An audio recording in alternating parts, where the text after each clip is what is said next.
In this video, I'm going to share with you some basic supplies that you're going to need to get started with homeschooling this year and some tips on saving your sanity.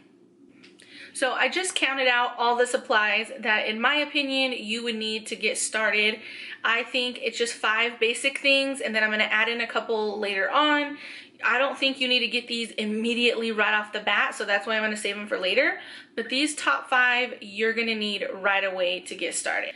So the first thing I would recommend to get is pencils, and of course there's like a zillion types of different pencils out there.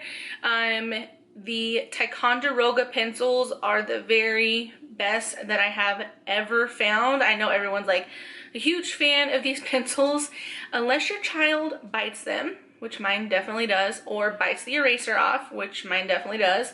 These will last so long. The lead is strong, they don't just break randomly, and the erasers are so good. No like smearing and junk like that. They're a little bit more expensive, but they're honestly worth it because they will absolutely last. Next, I would suggest to get 1 to 2 3 to 5 subject notebooks for each kid.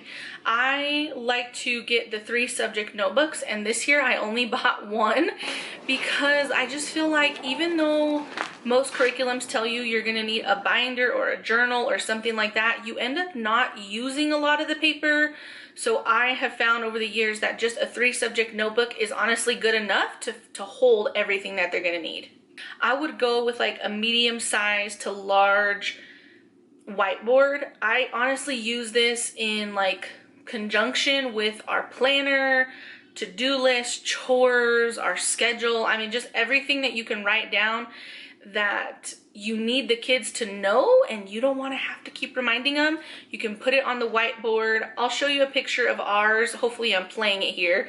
And we put everything, and this changes honestly all the time. I put a bunch of stuff on it, quotes, who knows, anything that I want her to not tell me that she forgot to do later, I put it on the whiteboard. So I recommend something big. Plus, of course, just like teachers use it, you're gonna practice math and explain lessons and all types of other things. So medium to large size whiteboard, absolute must. Plus, of course, expo markers. The next thing that I would say, even as a beginner just starting out with homeschool, you would need to have computer access. And there's a lot of things that can be done online, a lot of things that can be just learned from the internet, from YouTube. There's websites that have free online curriculum. Of course, some that is paid. But if you have computer access, you can honestly get to all the resources that you could possibly need to teach your kids at home. So computer access is crucial. Along with the computer, I would definitely recommend getting a printer. I have the HP Instant Ink. I've had it a couple of years now. And even though when I think about it, it is pricey for the year, I use this thing so much that I have burned out a printer. Not just printing homeschool stuff, which in the younger years, I printed so much online because I wanted to do everything for free, which you can absolutely homeschool 100% free. There's literal dedicated sites of just resources that are free for homeschoolers, so you could totally do it online, but you need a printer to be able to print out everything. There's also free schedules you can print out, free templates you can print out. I mean, there's just so much that you're gonna need to print, honestly. A printer is a must-have.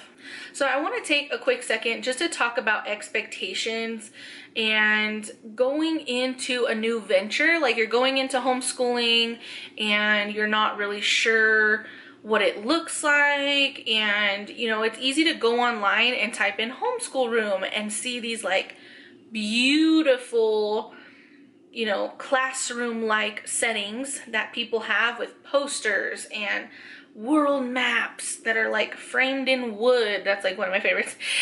And it's like so easy to think, oh my God, I can't do that. Like, I don't have the space for that. I don't have the money for that. I don't have the energy for that. And you can kind of get stuck in like a comparison trap of what do other people have? What do their rooms look like?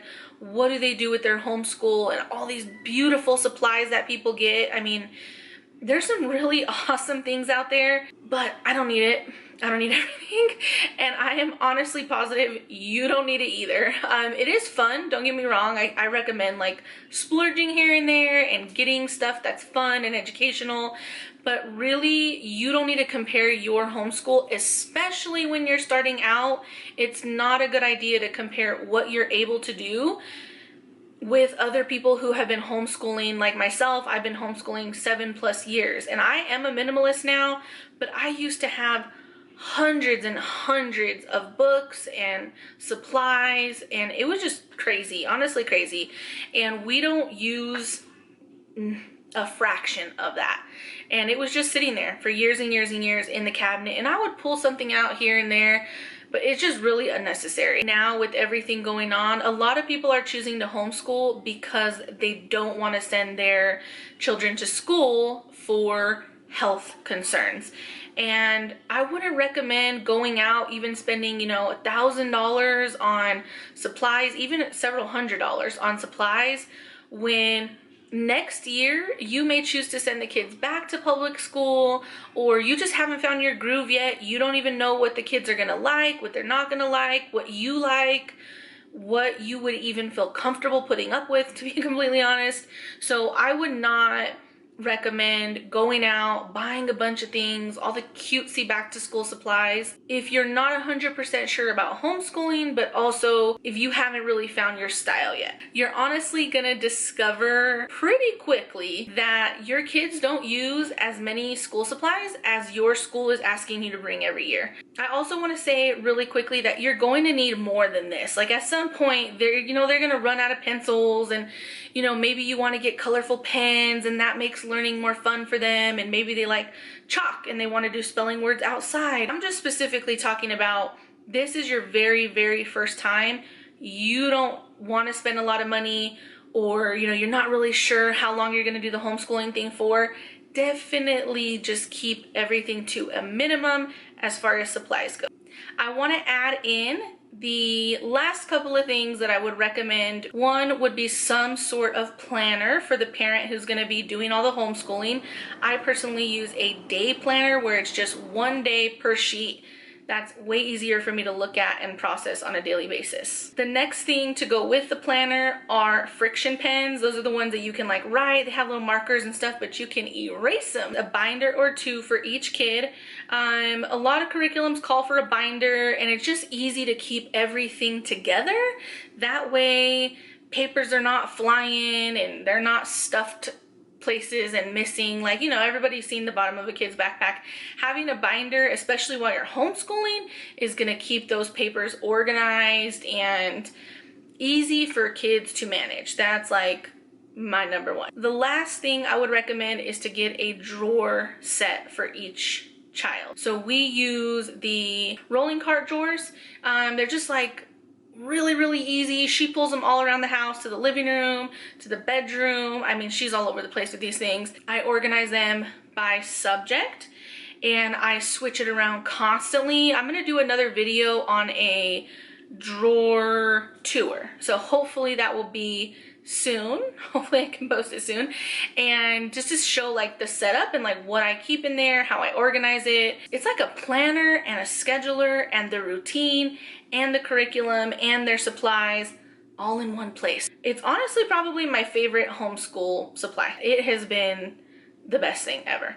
I just want to end here saying that you will have plenty of time to collect and organize things and get beautiful, beautiful supplies and art for your homeschool area and anything that you want to do. I mean, you can keep it as simple as you want to. You can mimic a public school classroom. You can make it totally unique for you. That's like one of the beauties of homeschooling, is that it doesn't have to be any specific way. It can just be whatever you want. So to sum everything up, save your money, start simple, take it slow. You will absolutely get there. You're gonna have the perfect setup for you and for everything that your kids need. And I will link my Instagram down below, because I'm gonna put a picture of all the school supplies that we have right now. And this is after homeschooling. My daughter's going into 7th grade. So we've been homeschooling the whole time. I'm going to take a picture of our homeschool closet where all the supplies are so you can see everything that we have. Not Instagram worthy, as they say, but just real life. There's a link to everything that I mentioned down below in the description. And please leave me a comment if you have any questions or if you just want to chat. I would love to hear from you. Thanks so much for sticking into the end. I'll see you later.